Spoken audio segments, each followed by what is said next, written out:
As Deputy Secretary of State, as ambassador, you get to go to all these summits, you get to go sit down with world leaders. Then you realize the school teacher in Jalandhar or the school teacher here in Maryland can have perhaps a bigger impact. In a very skeptical world where this is becoming increasingly difficult, how do you cultivate trust? Showing up makes a big difference. And Sure. Just listening to people. And then that informed what we were going to do back in Washington. Hi, I'm Rich Verma, current Chief Administrative Officer at MasterCard, former U.S. Ambassador to India, former Deputy Secretary of State. And this is Trust Me, I Know What I'm Doing. Yeah. My name is Abhay Dandekar, and I share conversations with talented and interesting individuals linked to the global Indian and South Asian community. It's informal and informative, adding insights to our evolving cultural expressions, where each person can proudly say, "Trust me, I know what I'm doing."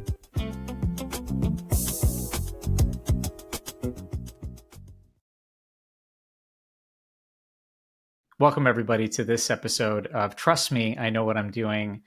I've always thought for a long time there is such a science and an art to being versatile in your curiosities, and then subsequently finding a way to translate this to great execution and leadership.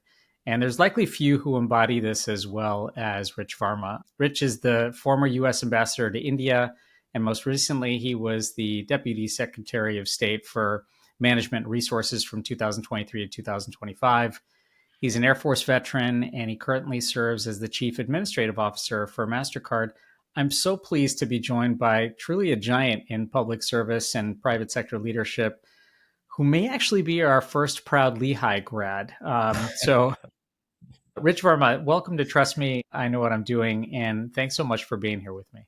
Thank you. Thanks so much. It's great to be with you. And thanks for the Lehigh shout out. I was on the Lehigh campus yesterday because I am still connected to the school and very excited about that. And it's great to be with the students and faculty there. Yeah, it is really something that keeps us all young. And on top of that, I have to say, if I have this correct, you're a true rock and roll aficionado as well. I think you've met Bono and Jimmy Page and maybe Springsteen as well.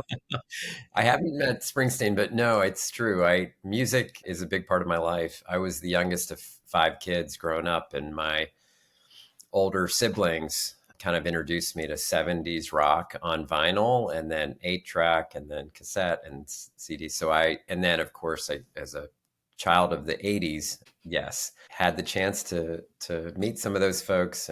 But I love music. And in fact, in some of my recent speeches, including to the South Asian Bar Association Gala of New York, 2 weeks ago, I closed my remarks with a Taylor Swift lyrics from Long Live. And I'll have to share that with you at some point. There you go. And now, as someone who's blending in, I guess, 2020s and 80s stuff, is your playlist quite active with kind of a blend of old and new right now? It is. And the new stuff is really due to my 3 teenagers at home that have introduced me to a lot of the newer stuff. But it's interesting, the reason I quoted Taylor, I was talking about my parents, and I was talking about, if you know one of the last verses of Long Live, it talks about breaking through walls, and if they see my picture, tell them who I am and what we did. And I was telling the crowd, like, I want to tell you about my mom and my dad and what she did and why they should be remembered and all the walls that they broke through. And so it was a great, that's how I use those lyrics, but I love song lyrics. For me are like poetry. Yeah. No, it's a great way, first off, to stay relevant, and a great way to connect with just about every generation and really get those very poetic messages out there. You're someone who's been able to navigate so successfully in so many different arena, but particularly between that sort of private and public sector space, and seemingly affect so much positive change around you wherever you go. I feel like for me, as I age, I get that much more set in my ways and with a whole lot of rigid preferences. And I probably am not the person who's quoting Taylor Swift every other day, but the idea of that kind of inflexibility setting in as we age, and yet the secret I'm imagining to navigating so successfully between the private and public sectors is to be flexible and to have a growth mindset. I'm wondering, have these transitions for you, in some ways gotten harder or easier for you with time and experience? And maybe what's the secret to that? Yeah, it's a great question. Looking back over 30 to 35 years now, sure, it tends to make sense and you can tell a story like I had it all planned and mapped out, but of course that wasn't the case at all. I grew up like probably a lot of your listeners, first generation family. My parents came over in the early 60s. Actually, my dad tells a great story about landing in New York City with $14 and a bus ticket. And we've heard that story so many times growing up. Sometimes he had $22, sometimes he had $14. Right. When I go around the country and tell this story, people just come up to me afterwards and they're like, my dad or my mom, the exact same story. They had $12 and it's always in their pocket. Like that part of it was a big, big part of it. So started over and then kind of grew up in Western Pennsylvania, outside Pittsburgh.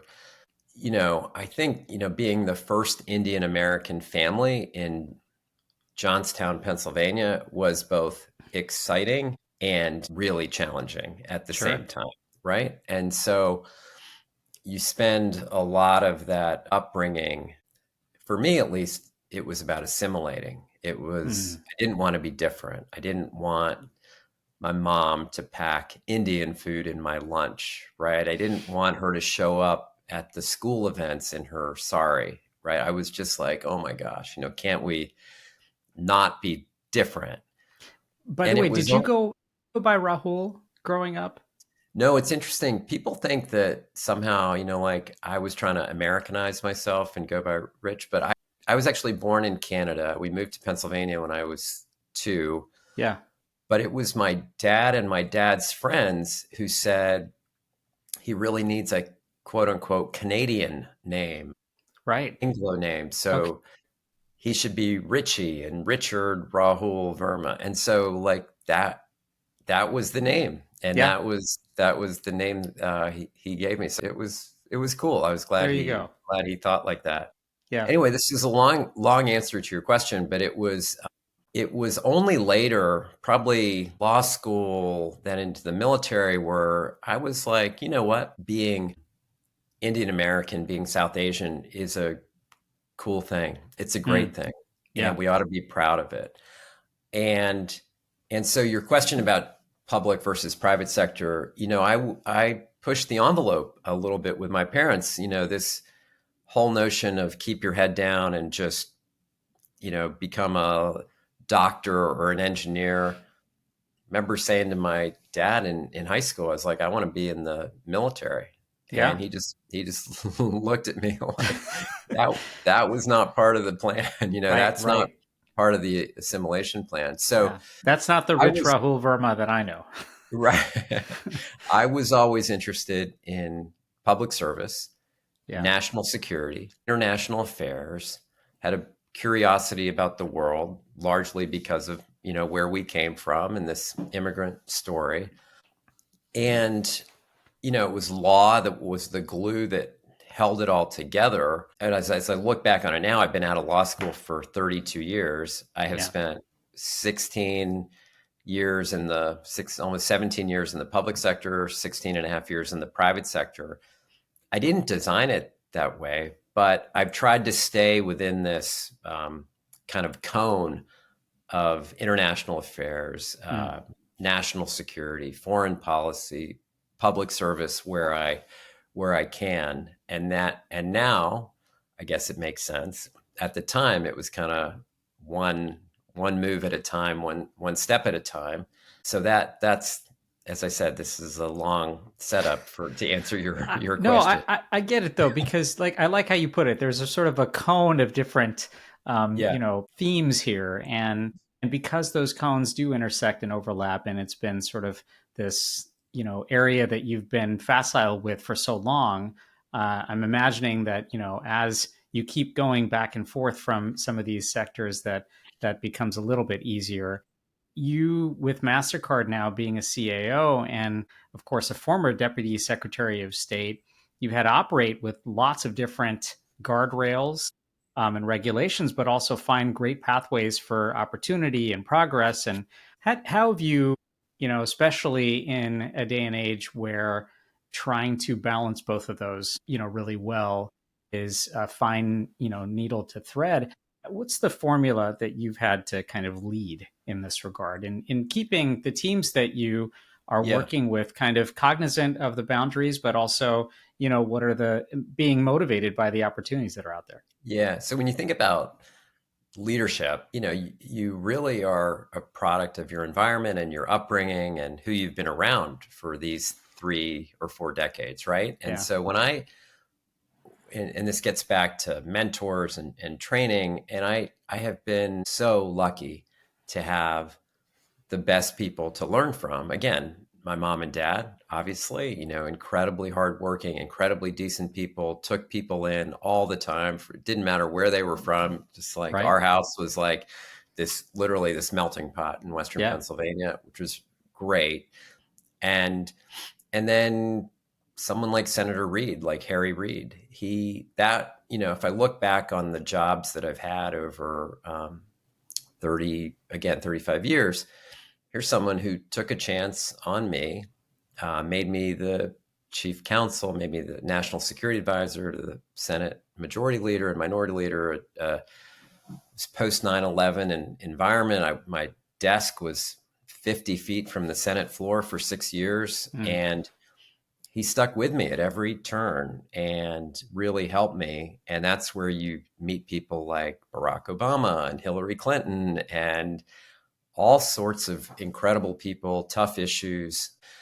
Fast forward to today, we're now, okay, I have to be in that leadership role. I am supposed to guide folks. And I think about what it means now in a really complicated environment, complicated geopolitical environment, complicated politics here at home. Yeah. People under a lot of stress.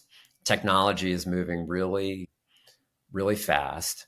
And so I think, people want a vision from leaders. They want leaders to be compassionate. They want leaders to be understanding. They want leaders to engage with the workforce and meet them where they are. So in my State Department Deputy Secretary role, there was a reason why I went to 77 embassies and consulates in 2 years. Went to places that a lot of folks were not making it to. In fact, Secretary Blinken asked me to go to places that he couldn't get to, which is exactly how I ended up going places. And showing up makes a big difference. And just listening to people. And then that informed what we were going to do back in Washington. And I learned that from being, when I was ambassador in India, sometimes, not surprisingly, Washington was out of step with what we needed, what we were facing, what we were feeling. And I didn't want that to happen. Same thing at MasterCard. I am trying to get out. We've got offices all over the world, very global company, which is great. And, but I'm trying to get out and meet with them, meet with foreign governments, really understand what they're facing and what they're confronting. How do we bring more people into the kind of modern digital economy, this financial inclusion goal that we have? And engaging with that workforce really helps me understand what's on their minds. So I think being present, listening, and then acting, like you hear things that they need, and then trying to do something about it also matters. Yeah. No, I mean, that great reminder about listening and empathy, and then sort of executing on the material that you're soaking in. I've asked this very rarely to others, but I'm just thinking about this right now, where you have this kind of style of leadership where, like you said, sort of showing up is a big deal. And then at the same time, sort of listening and then executing on those things. But as a skilled diplomat, as a skilled leader, and in an age where technology moves so fast and relationship building is so important, how have you also been able to lead upwards to the leaders who are above you as well? Yeah. Whether they be secretaries of states or presidents or CEOs. I mean, that leading upwards is such a challenge too. Yeah. Again, super fortunate to have bosses that give you the space to frankly trip, fall, and get back up. Yeah. There were numerous days I had to walk into Secretary Clinton's office or Secretary Blinken's office and say, I think I got this one wrong, or we didn't do this one exactly right. And again, I remember Secretary Clinton would say, it's okay, let's pick up, let's move on, let's figure it out, let's get it done right. As long as your kind of upward leadership, your board of directors, whoever you are reporting to, your constituents, if you're in elected office, as long as they know you are really, if you're working hard, putting your heart into it, you have a good plan, and you're trying to produce a very high quality product. And I think that's the thing I say to my team all the time. Look, as long as we are really trying to execute with high quality deliverables, that could be in the government, that could be in the private sector. Yeah. We're going to stumble periodically, and that's okay. But we're going to also give you a ton of freedom to try to figure out how to do this in a really smart, hopefully fun, hopefully enjoyable way. That's the other thing I would say. People I work with, I want them to like coming to work. It doesn't mean work is going to be easy every day. It doesn't mean I won't have to call them on a Sunday. I apologize in advance to them because that's the nature of work today. Yeah. But we want people to thrive and enjoy what they're doing and excel at what they're doing. And sometimes people get stuck in work environments where that is not possible. I've been in work environments like that, and that can be really challenging. Yeah. So leading up means you deliver on what you said you were going to do. You kind of regularly report in.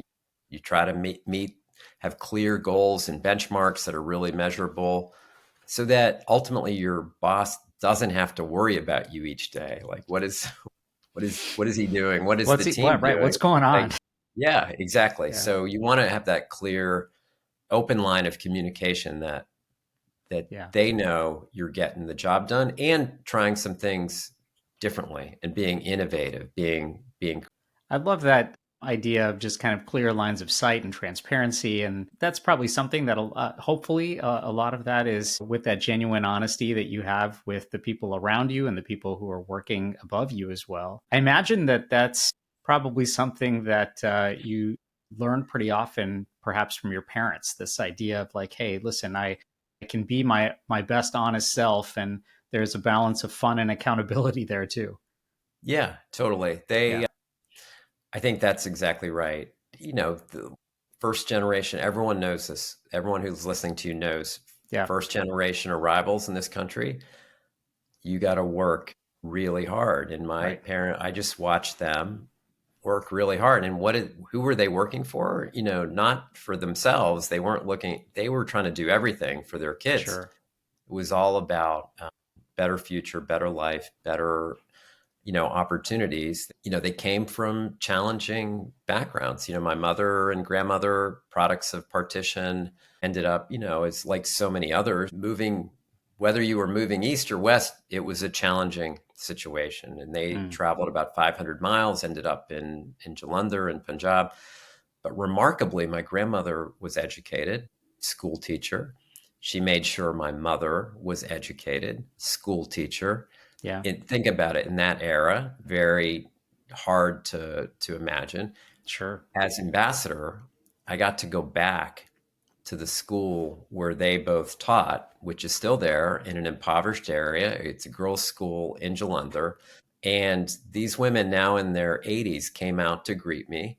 They squeezed my cheeks like this, and they said, without your mother and grandmother, we would not be here today. I mean, they were the ones who told us we had to stay in school, we had to find a job, we had to get educated. And that was an incredible honor and incredible opportunity to hear from them. It was also a reminder about what it means to have an impact in the world. Like as Deputy Secretary of State, as ambassador, you get to go to all these summits, you get to go sit down with world leaders. Then you realize the school teacher in Jalandhar or the school teacher here in Maryland can have perhaps a bigger impact on the trajectory of people's lives, on families in a way. And it was a great reminder about what it means to have an impact. And then my dad, similarly, oldest of 10 kids, first one ever to go to college, first one to be formally educated. He tells a great story, not only the immigrant story, but a great story about showing up at the U.S. Embassy in 1963. They drove, 200 or 300 miles, got a suit, practiced his visa interview, and he had two letters with him. He had a letter from the Ford Foundation awarding him a fellowship, and he had a letter from the University of Northern Iowa admitting him. And he said he was so nervous. His parents were so nervous, but God bless the U.S. consular officer that day who treated him with respect, granted him his visa.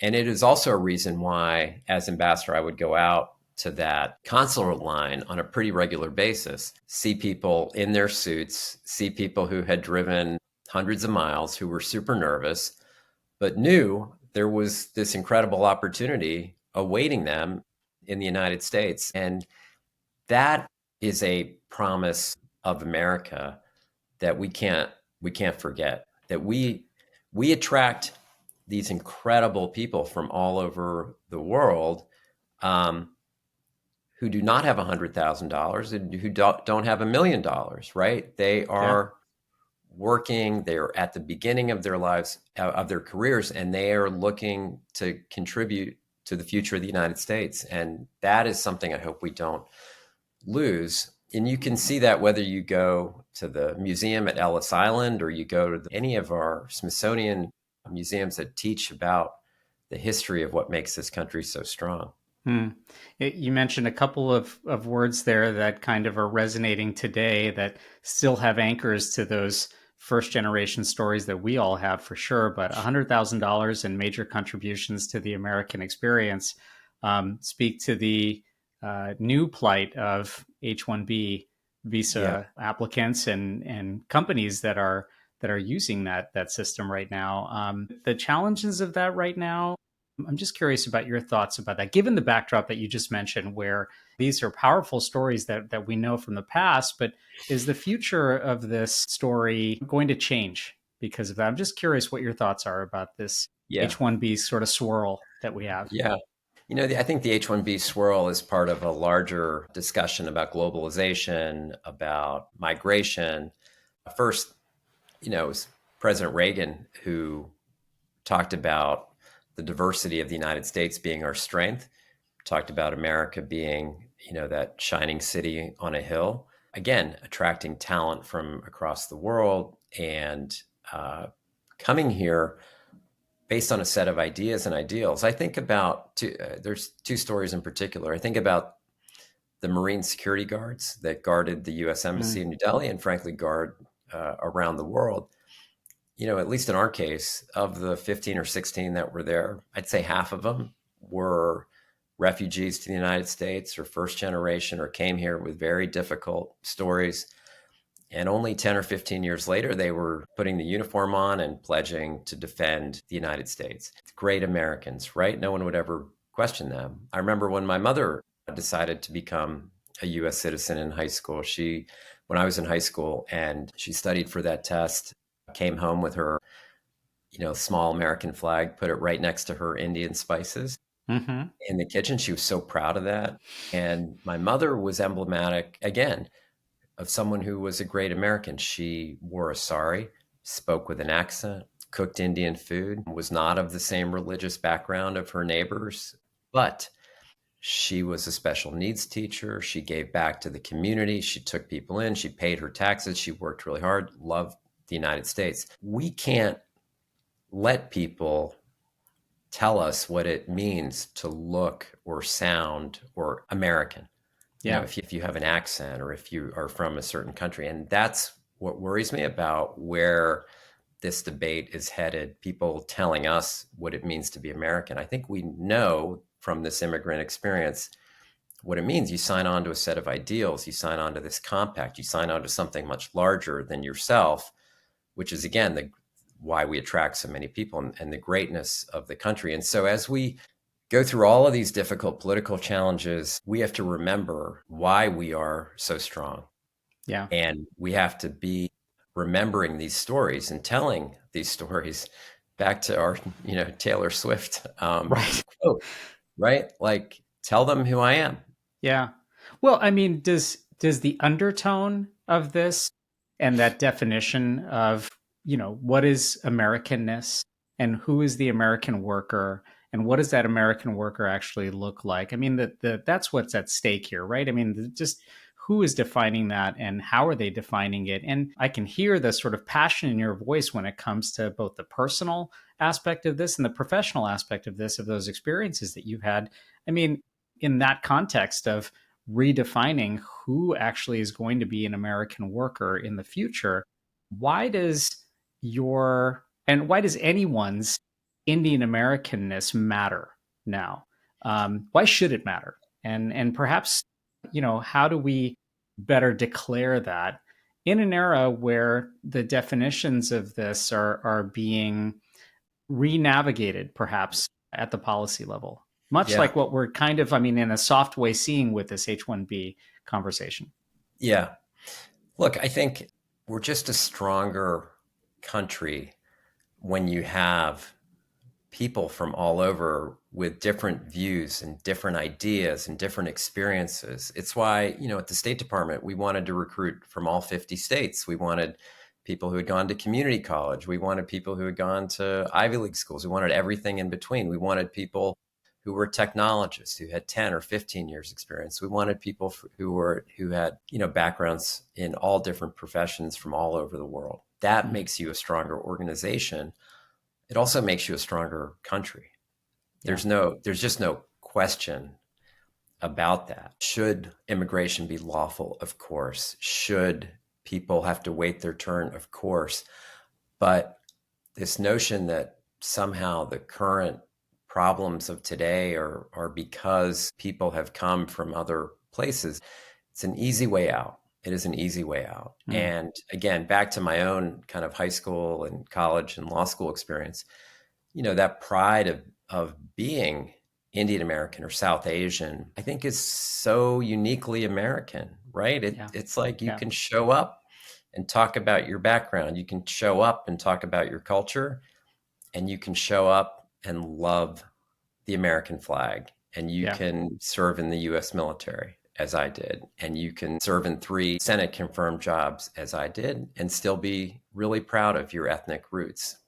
Let's fight for that vision of America.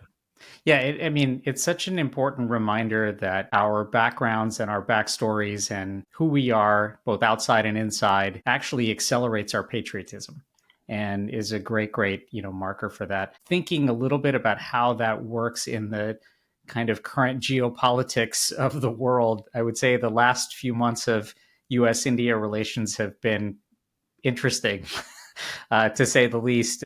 And through all of the posturing and the tariffs and the backstories of the H-1B conversation, it's a new geopolitical era, and yet it's not. I mean, I know that stories are always recycled, and there are always challenges and opportunities everywhere. Is right now patience, which isn't always in high demand, especially at the kitchen table and lots of conversations that happen across the world, both here and in India and South Asia. But how do you, as someone who's had a very, very close front row seat in U.S.-India relations and the geopolitics around that, how do you propose patience as a key here in what seems to be very challenging times? Yeah, it's interesting. I don't know that patience is what I would argue for. I think we need to not be patient or complacent. I think we have to fight for what we think is right. And what I believe, and I think presidents of all parties have believed, that this is the most important relationship for the United States in the 20th. So again, just a quick history reminder for your listeners, and they know this better than I do, but 77-year relationship between the U.S. and India, at least modern India. The first 20 were good, actually, with Eisenhower and Kennedy and Truman. The next 30 were pretty bad, and we hit rock bottom, in the early 70s. And it wasn't until President Clinton, India in the year 2000, and he told his National Security Council team, he said, I want a new, prosperous, separate relationship from India. I don't want Indo-Pak. I don't want the hyphen. this is a relationship that is too important. Frankly, it reminds me of something President Kennedy said in the early 60s. He said, the hinge of fate in Asia rests with India. Yeah. He was right. And Clinton viewed the same thing. So Clinton goes in spring of 2000 and lays out 4 pathways of cooperation: trade and economics, clean energy, believe it or not, people to people ties, and defense and security. And those have been the 4 pathways of cooperation over 25 years. Sure. Based on shared values, based on people to people ties. And it's done exceedingly well. And so I hope this 25-year chapter has not come to a close. We have to remember to treat each other with respect. We have to remember we each come to the table with slightly different backgrounds, but I think we ought to redouble our efforts to make sure we've got another 25 years of growth in all kinds of new and exciting areas now, in health cooperation and in space cooperation and in maritime areas. There's so many things. And frankly, I would say the companies and the people are not waiting for the governments. They are continuing to deepen, their relationships are continuing to move ahead. So I really want things to get back on track. So I'm not one who would argue to kind of watch from the sidelines. Watch from the sidelines and be patient. I think we really have to get things going. Yeah. I appreciate that, because sometimes, especially for those who are not necessarily in the vortex of those or have great deep experiences like you do, we're sort of watching and waiting, and yet it speaks yet to the importance of staying vigilant and being active in this conversation. And especially, when we just don't have time to perhaps wait. Yeah, I think it's too consequential. I think for both sides, I think this relationship just means too much. And again, it starts with those shared values. There's a reason that our 2 constitutions start with the same 3 words: we the people. Yep. The 2 largest democracies in the world ought to be the closest friends and partners, and that's the trajectory we have to be on. Let me ask you a quick one here. I mean, all these experiences speak to so much growth and so much vision and so much experience that you've built up. But I'm curious, in a nutshell, are there things that you've also had to particularly unlearn about yourself or let go of in order to find great success? Boy, that's interesting. I mean, I think this is like, you never give up learning about how to do things better. And you realize how much you don't know about certain areas. So it also requires kind of a constant learning. There's a reason why, I got my PhD. I argued my dissertation 5 years ago. So I was awarded my PhD in 2020. Wow. So talk about keep learning. And thanks to the folks at Georgetown for making that possible. But the same thing here at MasterCard, continuing to learn really, really great, fine people, a lot of people much younger than me who are teaching me every day.